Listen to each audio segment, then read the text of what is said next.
Yes, guys, what's going on? Welcome to AdamMcKola TV. We are here for United Daily Live, and as you can see, if you have been watching live, we are definitely live, as the graphic didn't initially come up. But if you haven't seen that, then we're just here for United Daily Live. Welcome to the show.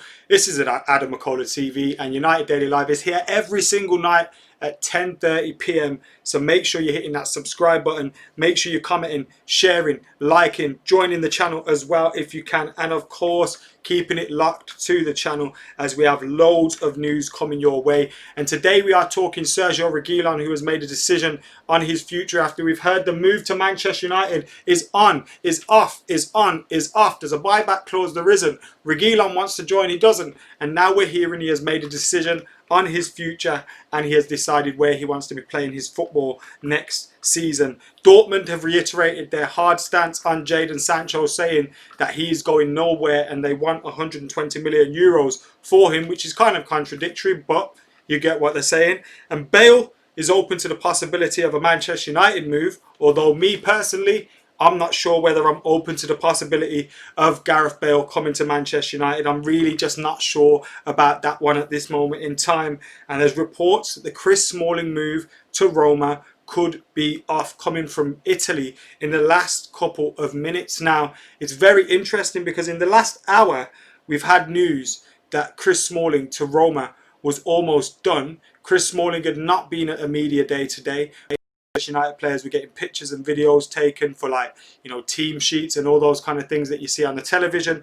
He wasn't a part of the Manchester United squad that went to do that. He's been training on his own. He's confident of getting that deal done, and United were locked in negotiations with Roma. But we now hear reports from Italy that the move is off and that Roma are targeting another signing. Who that signing is, I forgot who the player was now, but I'll get the news up in a bit and we'll get that information on the player. I think it was Kumbula that they've been linked with as well. So we'll have a look at those reports in relation to the future of Chris Smalling. Gareth Bale saying he's open to the possibility of a United move. Dortmund and their Jadon Sancho stance after he was in action tonight, and Sergio Reguilon's decision. We'll have a look at all of that. But first things first, of course, we start with an on this day. And there's 4 on this days for the 14th of September. This book has gone absolutely wild for the 14th of September. So what we're going to do is we're going to go with the top one and the bottom one. So we're going to go with, firstly, Saturday, the 14th of September. So on this day in 1963, obviously today's not Saturday, but you know what I mean. 14th of September 1963, George Best makes his Manchester United first team debut. There he is. Against West Bromwich Albion at the age of 17. Fellow youngster David Sadler hits the winning goal at Old Trafford in a season which sees United finish runners-up to Liverpool. Best ends up with 4 goals across the campaign as Dennis Law and David Hurd top the list of Reds goal-getters by thumping 50 league goals between them. George Best on this day making his Man United first team debut at the age of 17. And as well, you've got to say, 5 years later, going on to win the European Cup and the Ballon d'Or at the age of 22, 23. Absolutely incredible stuff by Georgie Best. And on this day, he made his first team debut for Manchester United. Someone in the comments has also said happy birthday to Ray Wilkins. Obviously, rest in peace to Ray Wilkins. It's his birthday today as well.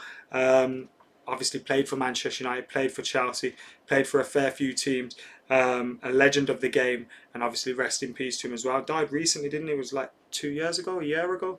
Wasn't long ago, because he did a lot of work in the media and things like that. So rest in peace to him. And we go to another on this day, 14th of September 2012, which was a Friday, if you want to know that. Ryan Giggs underlines how determined Manchester United are to regain the Premier League title. They lost to neighbours City the previous season. The legendary winger, laden with awards in a glittering career with the Red Devils, tells the Daily Mail the lads cannot wait to produce some of the football that we did last year.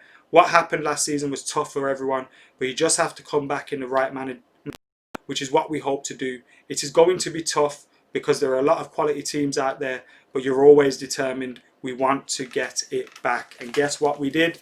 We got it back as Robin van Persie launched Manchester United to their 20th league title and their 13th Premier League title as well, the final one under Sir Alex Ferguson, the last one that we won. It's now been 7 years since Manchester United won it.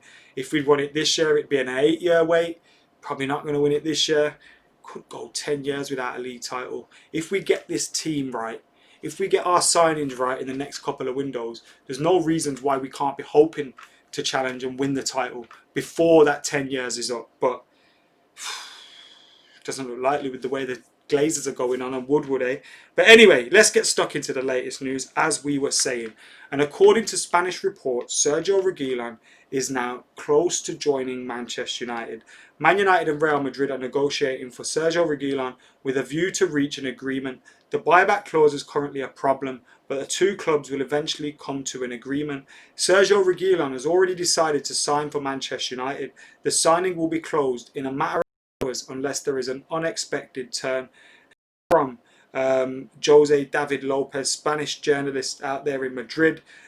There's also been reports from Sevilla that they're definitely not in for him. They've obviously signed a new left back, which means Sergio Reguilon is not destined for Sevilla. It's clear he's not wanted at Real Madrid this season, at the very least. Even if they wanted to bring him back at some point in the future, it's clear the immediate future, Mendy and Marcelo are ahead of him. Real Madrid want to get rid of him. He wanted to stay at Real Madrid or go to a club where he could have a buyback clause in that deal, which would keep him, in line to return to Real Madrid. Now, Manchester United are not on it. We do not want a buyback clause in any deal. Of course, we wouldn't want a buyback clause in any deal that would see us buying a player from Real Madrid. Why would you want to give them the upper hand? There's multiple sources now, though, reporting that United are close to joining. Reguilon is close to joining Manchester United.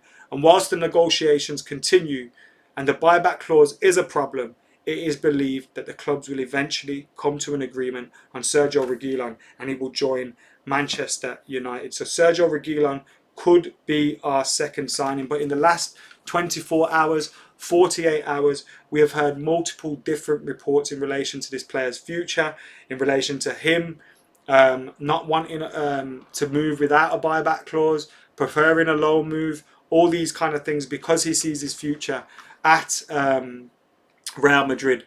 But I think he's probably coming round to the realisation that Real Madrid don't want to keep him. They don't really see a future for him and they're looking to cash in on him. And maybe when he sees that, he will be looking to make that move. And Manchester United is a great option for him, obviously. Now, there's also been talk that Juan Mata and David De Gea have also been in his ear, advising him about a move to Manchester United. And if all things are to be believed, what we're hearing out of Spain today, then we are close to signing him. And Sergio Reguilon has made his decision.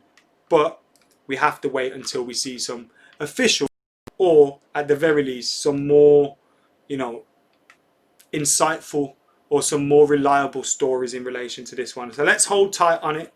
But we are hearing that Manchester United are close to signing Sergio Reguilon. Now, the reason why we should be careful with these kind of reports is because look at what we're hearing about Chris Smalling this evening. So, we hear from the Daily Mail that Solskjaer and Smalling held discussions at Carrington. Smalling didn't take part in the media session, which was filming their player headshots and all those kind of things with his teammates, and negotiations with Roma continued. That was released in the last couple of hours by the Daily Mail and Chris Smalling. But then we heard from Damasio and Sky Sports, Italy, not the UK Sky Sports. Then we hear from them that Manchester United and AS Roma have stopped negotiations for Chris Smalling. They say Roma have decided to focus on Marash Kumbula after United rejected their latest offer for Chris Smalling. So this is Damasio reporting that Manchester United and Chris Smalling are over. That deal is not going to be done and they are now targeting Kumbula. So whether that is true or not, whether it is a ploy by Roma in order to get United to the deal, maybe get Chris Smalling to force that deal, maybe it could be a case of this news in regards to Roma targeting another player came out before Chris Smalling decided to skip this media session and have a discussion with Ole Gunnar Solskjaer. You could see that potentially happening. You could see that potentially happening. But the stories have maybe just come out in two different ways. But this is what we hear from Di Marzio. After United refused the latest offer for Chris Smalling, Roma have decided to focus on the Verona player, what was his name? Kumbula. Marash Kumbula.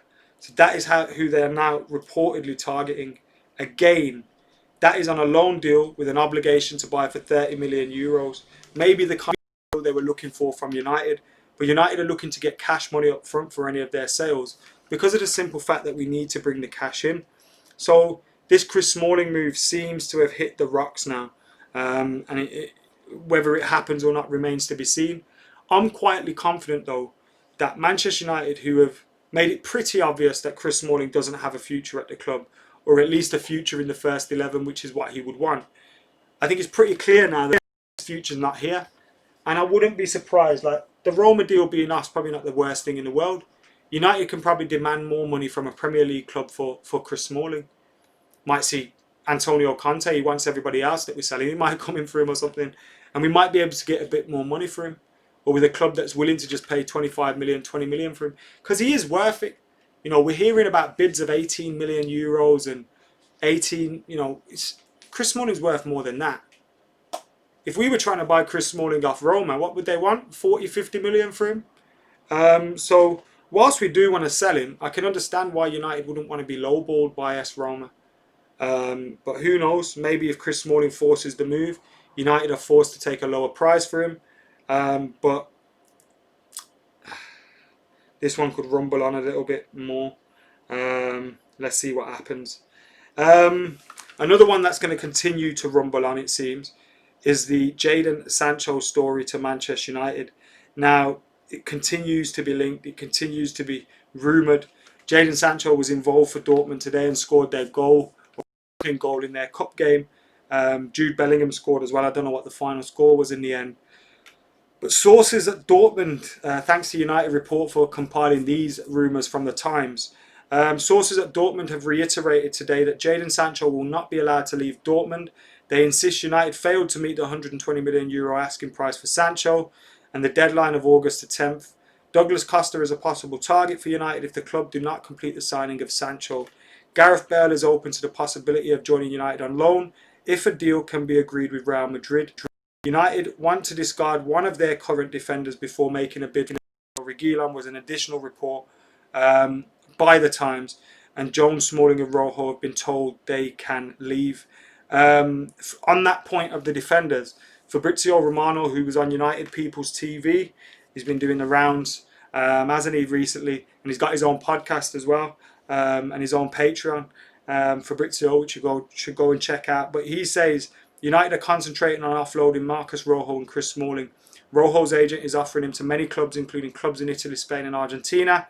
Rojo will leave United before the end of the transfer window, and if United sell Rojo and Smalling, there's a possibility the club will try and sign a centre-back this summer. It seems like any potential incoming at centre-half is dependent on us getting rid of Jones, Smalling and or Rojo. Getting rid of two or three of those, or two of the three of those, is then we will be able to bring another one in. Until then, you can see Ole Gunnar Solskjaer talking up Ted Mengi. Axel Tuanzebe is still a massive part of the squad. Then you've got Bailly, Lindelof, Maguire, etc. So, I think we'll see them probably go with the centre halves that we have. But then if you get Rojo and Smalling and Jones off your books and you bring those funds in and you get the wages off, you've cleared up that space for another player to come in. You want to see a fullback coming in, and Sergio Reguilon could potentially be that player. Obviously, the report's cranking up. But the reason we were talking about these Times reports was Jadon Sancho and Dortmund playing hardball, yet again reiterating their stance and saying that the player will not be allowed to leave. Whether that is them just seeing what we've seen them do in the past before they sell players. We've seen Leicester do with Harry Maguire. We've seen Palace do with Aaron Wan-Bissaka, Sporting with Bruno. We see these ploys by teams, but these guys do seem to be very, very serious about it. I'm still quietly confident that we signed Jadon Sancho, but the more that you hear these reports and the consistency of it, you do begin to worry. But I'm not worried just yet. There's loads of time to go, and I think eventually we'll see Jadon Sancho forced to move or come in. You know, I say there's loads of time to go.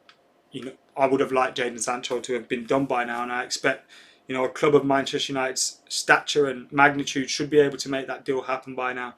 But we know the ineptitude that we have at boardroom level and above Ole Gunnar Solskjaer, and you kind of just have to accept that. The deadline's 5th of October.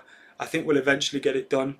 But Borussia Dortmund are definitely playing hardball. That's why I think we're looking to get Reguilon, probably looking to ship off a few of our players, get the rest of the business done, and then we'll just focus solely on getting Jadon Sancho done. That's what I think is going to happen with this transfer window now. Dubsy says, what do you think about Bale? I don't think so, because Madrid will use that money on Sancho. Our board have outsmarted themselves. We wouldn't buy... Thank you for the super chat, by the way, Dubsy. We wouldn't buy Gareth Bale for sure. I couldn't see us buying Gareth Bale unless he had a successful season at Manchester United on loan. His wages are close to 500, 600 grand a week. United aren't going to be paying anywhere close to that. You hear we could be paying 50% of those wages on a loan deal. But even then, that's close to our top earners at the club. Should Gareth Bale, a player who's been on the golf course more than he's been on the football pitch over the last 2 years, be being brought in for such a massive wage? Will that affect the wage structure, the dressing room at the club?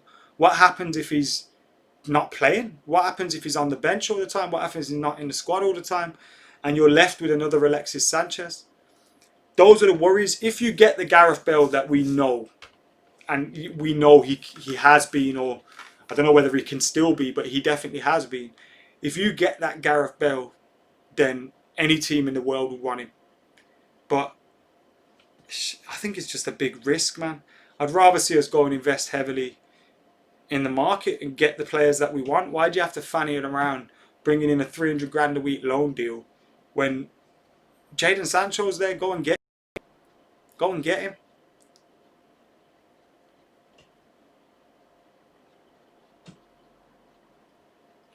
Kevin says, what do you think about Chelsea's book? Still very early in the season, but look, I'm never going to be impressed by a Frank Lampard team. I don't think he's a great manager.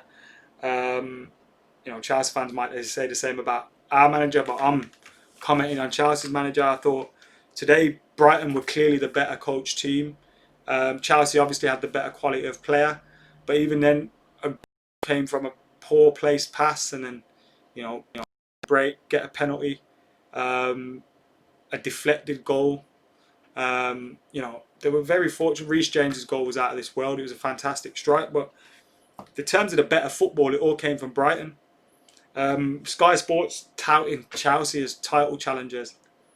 I find it bemusing, to be honest. They've got Frank Lampard, a man that failed to bring Derby up in the Championship when they should have been coming up.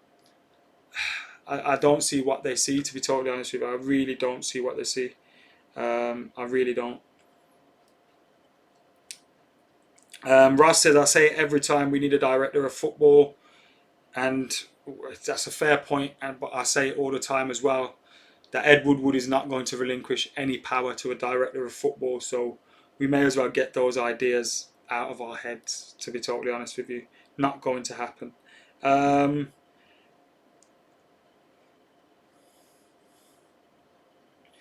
Darcy says, Bale wouldn't be bad, not at all, especially on loan, zero risk. Bar his wages, I suppose you're right, but just got a bad feeling about it, totally honest. It doesn't look like you're getting a motivated player. You want to get a signing that's motivated, unless he is motivated to prove Real Madrid wrong and come to the Premier League again and make his name.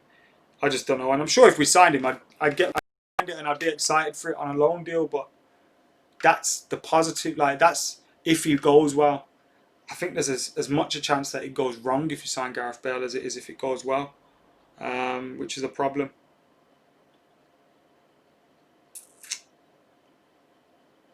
Why is this board so stubborn, Nelson? I think they're caught within because they've got to let teams know that we're not going to be just pay anything players, and they're not going to be able to just ramp the prices up when Man United come in town, which we see. Like, I've seen some players move on the market this year, and I just think if United were in for him, how much would they be? Imagine if we went in for Alan. How much would he have cost us? Like, the price is tripling, doubling. So I think they're caught up within that, but then you don't get your business done on time. And you miss out. So it's a money saving venture, obviously, but we've seen in the past they just pay the money as well sometimes. So how would you rate our business over the summer so far? Says Diego. I think Donny van der Beek's a very good bit of business. I expected 3 signings this summer. Sancho to be one of them, a midfielder to be one of them, and a defender to be one of them. At the moment, one of the signings, so you'd have to give it a DE if we were going to grade it. If we get Reguilon, you'd push it up probably from an E to a D. And if we can get Sancho, I think it goes to a B. You get another player on top of centre half, it goes to an A. If they're the right players, obviously, but that's what I think.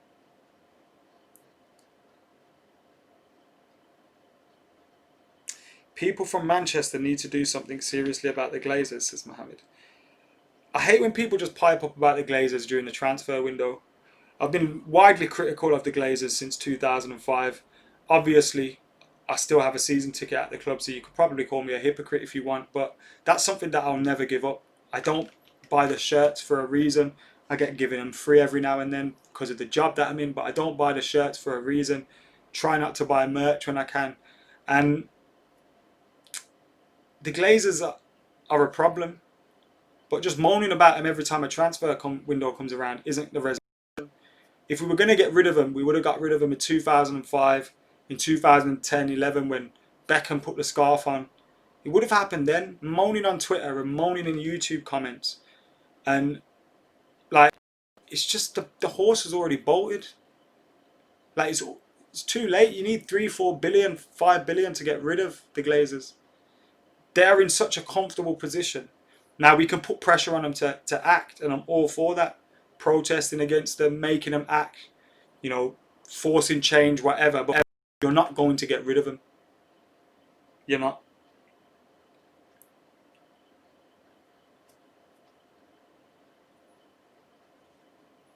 Connor says, did you see the stock exchange went up 8% last time that happened? We signed Pogba. Yeah, it could have been done to do with the end of year results or something coming out as well. I wouldn't read too much into that, to be totally honest with you, at all. But yeah, Glazers out 24/7. Who all year long rather.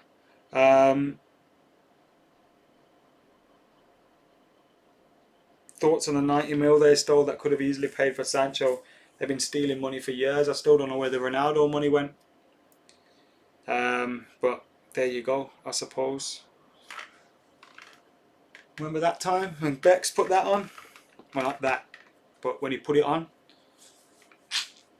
We had momentum then. So people asking me to do something. Like, bro, Beckham put the scarf on. Nothing happened. Expecting me to do something is... I don't know. I've only got a YouTube channel, bruv. I ain't got 4 billion. 4 million.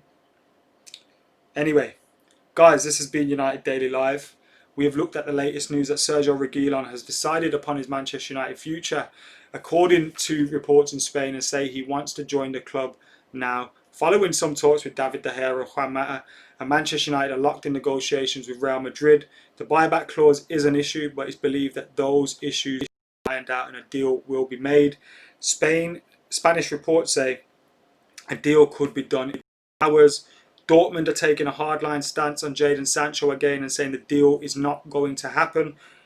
We had the deadline of August the 10th. United didn't meet it, so they're still playing hardball. Gareth Bale's open to the possibility of a Man United move. I'm sure he is, being closer to home, closer to Wales, and close to a few decent golf courses. But could he be the man to come in and solve United's right wing issue on a short-term basis? And reports from Italy, the Chris Smalling deal is off. But in England, they say it's going well and it could be done very soon. So conflicting reports going on right now about Chris Smalling. But as always, we'll be here on AdamMcKola TV to bring you the latest Manchester United news, views, reviews, opinions, all that good stuff. This week as well, we've got the preview ahead of the first Premier League game of the season. We got loads more stuff coming up, as well as United Daily Live every single day, apart from match day, bringing you the latest Man United news and when there's breaking news as well. So for now, guys, I have been AdamMcKola. You lot have been legends. This has been United Daily Live. I'm out of here. Oh, I'm out of here.